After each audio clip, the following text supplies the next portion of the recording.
Hi everybody, Julia Stock, Business Revolutionary with Be Astute. Today we are talking about F for formative assessment. Fascinating topic, this one. Actually, it really is. Formative assessment and good quality formative assessment absolutely can drive learner performance. Traditionally, going back many years ago, we didn't really do formative assessment. It was very summative. Learners did work, we assessed it, we went, yippee, you're done, brilliant. We may have done formative assessment in the context of that. You've handed your work in, I don't really like it, this is what we need to do to fix it up.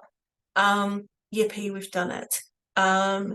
It tended to be quite stilted and back end.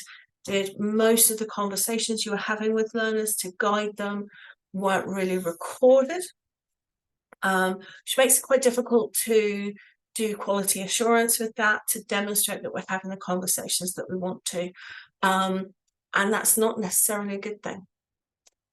Also, many tutors and trainers that I've come across over the decades are lovely people. And I don't mean that in a derogatory way. That's one of the reasons why we hire them.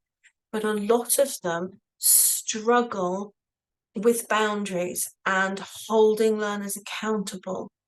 It's one of the big things we used to have to do lots and lots of standardization and support with people on they would perhaps accept the quality of work that had been handed in. They felt like they didn't want to pick a fight with the learner. They wanted the learners to respect them. So they would live with what they got. They would scrabble around behind the scenes, perhaps doing lots of oral questioning, additional observation, asking for things in a different way in order to get the work to where it needed to be without asking the learner to do more. That adds a huge burden onto the assessor and doesn't push the learner forwards. All humans respond to boundaries. We respond to being held accountable. We respond to being asked to do more. If we never ask somebody to try and get to the moon, they never will to get to the moon unless that's something that they wanted to do themselves. Generally, if you are asking learners, can you do this? Can you do that? Can you do the others? They respond. There will be those that can't, in which case that's where we use our alternative assessment methods in order to meet their needs. But when we have low expectations, we tend to down our learners with those low expectations, and that ultimately doesn't help them to succeed and achieve outside of learning. We're kind of holding them back because we understand the reasons why they're struggling. So all of this has to be done in the context of being compassionate, but at the same time, if we never ask for more, we will never get more. And I've been teaching and assessing for many years, and that robust feedback is important, and a lot of tutors really struggle with it.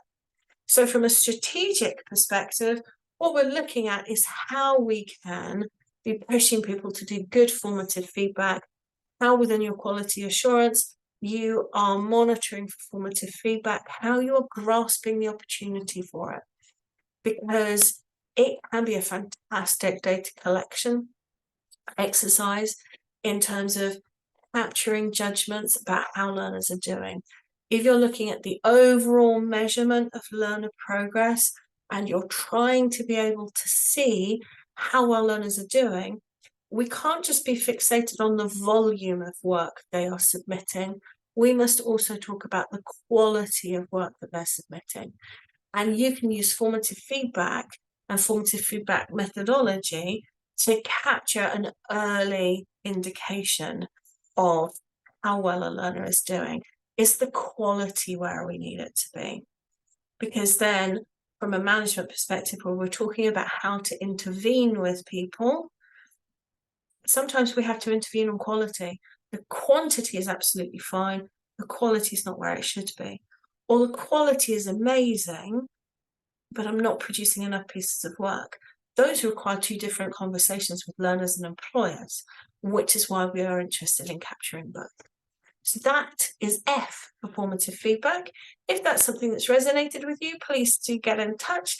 I'm more than happy to talk about it in more detail. Thank you.